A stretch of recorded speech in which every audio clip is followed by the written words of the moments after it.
Assalamualaikum warahmatullahi wabarakatuh. Alhamdulillahi wa kafa, wassalatu wassalamu ala nabil mustafa habibina Muhammadi wa ala alihi wa ashabihi ahli sidqi wal wafa.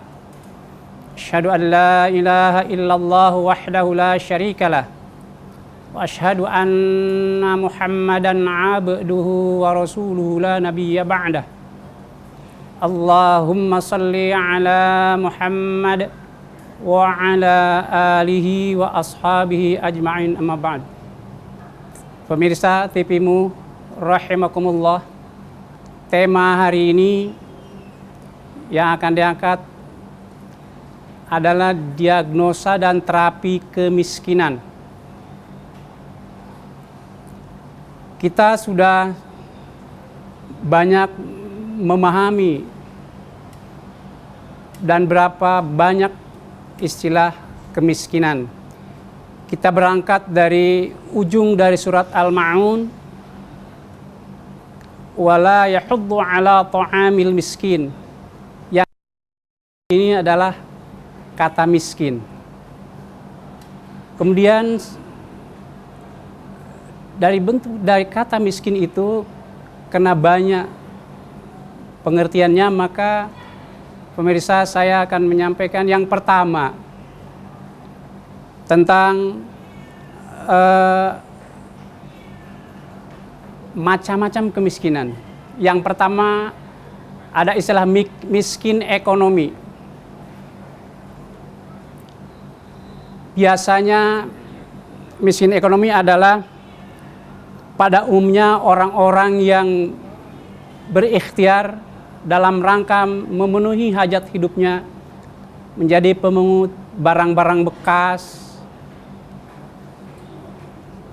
dan pekerjaan-pekerjaan yang dianggap sederhana tentunya. Kalau miskin ekonomi dalam pengertian itu, maka terapinya adalah jihad atau kesemangatan untuk beraktivitas dalam rangka untuk memenuhi hajat hidupnya. Oleh karena itu, dalam Islam, dalam konsep Al-Quran, untuk mengatasi kemiskinan ekonomi, pertama adalah sinyal dari Al-Quran, a'udzubillahi minasyaitonir rajim, walladzina jahadu fina lanahdiyannahum subulana wa innallaha lama'al muhsinin. Dan bagi orang-orang yang semangat tinggi, bersungguh-sungguh etos kerjanya, maka kata Allah, lanahdiyannahum subulana, pasti kami akan memberikan jalan keluar. Bahkan tidak satu, dengan berbagai jalan.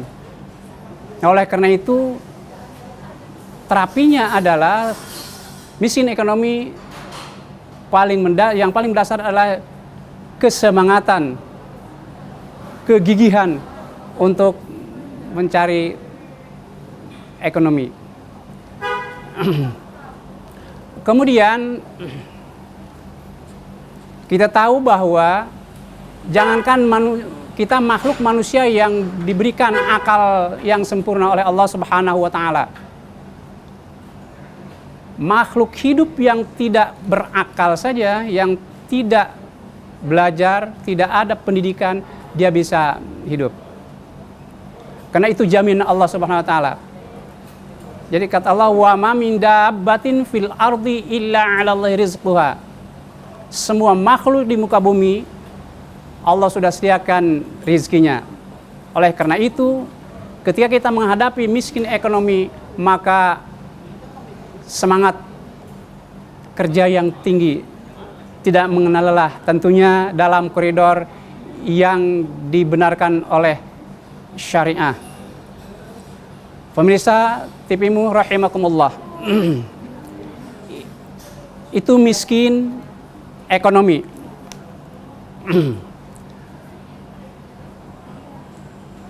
Sebelum kita ke poin yang kedua, untuk mengatasi miskin ekonomi, kerja keras yang didorong oleh konsep Al-Quran, fa'idha faraghta fansab wa ila rabbika farghab. Kalau sudah selesai mengerjakan suatu pekerjaan, maka dalam konsep Islam tidak ada istilah berhenti berpikir, berhenti bekerja, dan berleha-leha. Karena time is money, atau al-waqtu kasayf, itu untuk mengatasi miskin ekonomi. Kemudian modal yang kedua adalah ada orang kaya tapi bakhil. Nah, yang seperti ini adalah disebut miskin hati. Dia orang kaya tapi dia pelit bin bakhil, maka dia berarti miskin hati. Terapinya adalah banyak-banyak qiraatul Quran atau membaca Al-Quran sekaligus mentadaburi Al-Quran, sehingga hasil daripada bacaan dan tafakur dan tadabur dalam ayat-ayat qauliyah bagi ditambah dengan ayat kauniyah, maka itu merupakan salah satu solusi untuk mengatasi kebisingan hati. Jadi sampai poin kedua ini kita belum menemukan. Ntar kita ingin tahu apakah ada orang kaya di tengah-tengah umat ini.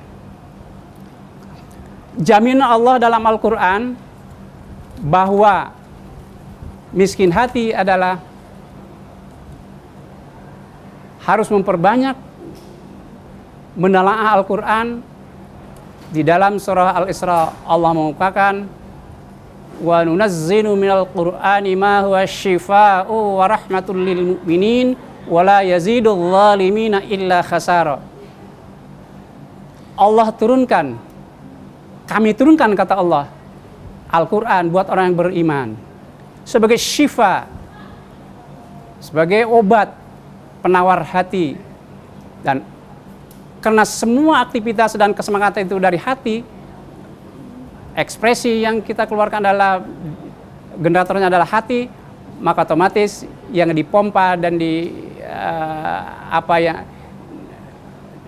yang dipompa dan gembleng oleh kita adalah lebih banyak untuk memperbaiki hati. Maka kalau istilah salah seorang balik di Indonesia ada istilah manajemen qalbu. Nah, ini kaitan dengan miskin hati. Nah, memang hati itu kalau kita merujuk kepada karya Imam Ibnu Taimiyah, bahwa penyakit hati itu antara lain adalah kita terlalu banyak atau terlalu tinggi, berangan-angan tinggi. Dalam bahasa Arab istilah tamanni, satu keinginan, satu harapan yang impossible, yang ghair mungkin, mustahil dia akan tercapai. Maka ini adalah penyakit hati. Nah, kemudian yang ketiga, ini ada orang kaya dermawan lagi, tetapi dia berat untuk melakukan sholat. Orang kaya dermawan tapi berat untuk menunaikan ibadah sholat. Ini disebut miskin iman. Nah, kalau miskin iman adalah terapinya banyak zikrullah. Jadi kalau iman yang miskin, obatnya adalah banyak berzikir pada Allah. Apa itu zikir?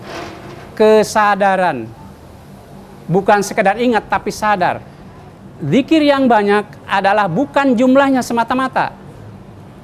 Imam Al-Qatadah dalam tafsir Ibnu Katsir mengungkapkan bahwa al-zikrul katsir alatan sahu abada. Zikir yang banyak adalah yang dawaman wastimroron alwin, selalu sadar dan ingat kepada Allah, mulai bangun tidur sampai tidur kembali. Kita merasa dikontrol oleh Allah Subhanahu wa Ta'ala, sehingga kita tidak ada kesempatan untuk melakukan sesuatu yang negatif. Ya, oleh karena itu, untuk memperkuat keimanan dengan banyak berzikir dalam pengertian bukan jumlahnya semata, tapi dawaman, always, selalu, tidak terputus-putus. Kemudian yang keempat, ada orang kaya dan ahli sedekah, juga ahli ibadah, tapi orang ini adalah bodoh. Kaya, ahli sedekah, ahli ibadah, tapi bodoh. Maka terapinya adalah belajar. Ini disebut dengan miskin ilmu. Salah satu alat untuk mempertebal keyakinan, untuk meluruskan untuk meluruskan hidup yang benar menurut tatanan syariat Islam, maka lewat kajian-kajian keilmuan itulah sehingga kita bisa membedakan mana yang hak, mana yang batil. Allah memberikan sinyal, fas'alu ahla dzikri in kuntum la ta'lamun, maka bertanyalah kalian kepada orang yang ahli. Long life education, pendidikan seumur hidup, minal mahdi ilal lahdi, mutlak adanya. Kemudian yang terakhir, yang kelima, ini ada tipikal orang kaya, ahli sedekah, ahli ibadah, dan alim pula dia. Tetapi dia berperangai buruk. Ini yang dikatakan ahli maksiat, maka dia dalam kategori miskin akhlak. Nah, kalau miskin akhlak, maka Allah sudah memberikan sinyal kepada kita di dalam salah satu ayat dalam surat Al-Hasyr, a'udzubillahi minasyaitonir rajim, ya ayyuhalladzina amanu taqullaha wal tanzur nafsum ma qaddamat lighad. Maka kita sebagai orang mukmin, kata Allah, silahkan lihat, koreksi, evaluasi apa yang sudah kau lakukan, dan planning apa ke depan untuk melakukan hal-hal yang positif tentunya. Jadi ada evaluasi untuk kita berbuat lebih baik. Sehingga Allah mengungkap kata wal tangdur itu paling tidak diungkap oleh Allah 120 kali dengan berbagai bentuknya, dari nazar yang itu nazar dan seterusnya. Berarti kita harus memperhatikan itu. Oleh karena itu, pemirsa TV-mu rahimakumullah, kalau kita simpulkan, maka miskin ekonomi terapinya adalah jihad atau kesungguhan dalam bekerja dan berupaya. Miskin hati, banyak membaca Al-Quran, tentunya memikirkan isinya. Kemudian yang ketiga, miskin iman, harus banyak berzikir dalam pengertian yang komprehensif. Kemudian yang keempat, miskin ilmu, tidak ada jalan kecuali semangat belajar, tidak mengenal usia, minal mahdi ilal lahdi. Yang terakhir, kemiskinan akhlak, terapinya adalah muhasabah, mengadakan koreksi dan introspeksi. Barangkali itu yang bisa disampaikan pada kuliah 7 atau 10 menit pada kesempatan ini. Mudah-mudahan bermanfaat. Bila ada kekurangan, maaf. Nasallahu fatun qarib wa basyiril mu'minin. Wassalamualaikum warahmatullahi wabarakatuh.